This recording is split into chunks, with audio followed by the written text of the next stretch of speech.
Ça, c'est une question extrêmement importante. Est-ce que le Saint-Esprit reste en permanence dans le corps d'un chrétien une fois qu'il a reçu Jésus-Christ?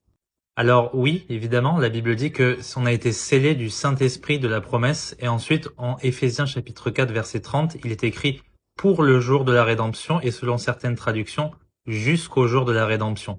La rédemption, c'est le moment où Christ revient et on aura notre corps, bien qui sera transformé en un corps glorifié. Donc si la Bible dit qu'on est scellé du Saint-Esprit jusqu'au retour de Jésus-Christ, en quelque sorte, ça veut dire qu'on l'a pour toujours.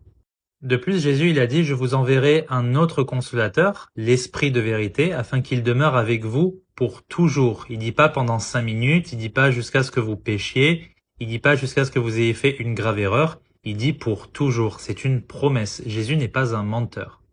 Ce qu'un chrétien il peut faire malheureusement, c'est attrister le Saint-Esprit. C'est pour ça que la Bible dit, n'attristez point l'Esprit par lequel vous êtes scellés jusqu'au jour de la rédemption. La volonté de Dieu, c'est pas qu'on attriste l'Esprit qu'il nous a donné, parce que l'Esprit est un consolateur et il est là pour nous enseigner tout ce que Jésus a enseigné, ou nous le rappeler du moins. Donc nous en fait, si on vit dans le péché, si tu veux, eh bien on va attrister l'Esprit, on va faire taire l'Esprit et on va marcher selon la chair.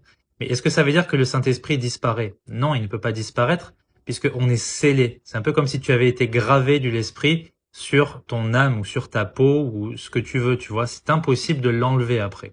Donc voilà, tu auras toujours le Saint-Esprit. Ce n'est pas une excuse pour pécher, bien évidemment, mais la promesse de Jésus, elle est éternelle. Que Dieu te bénisse.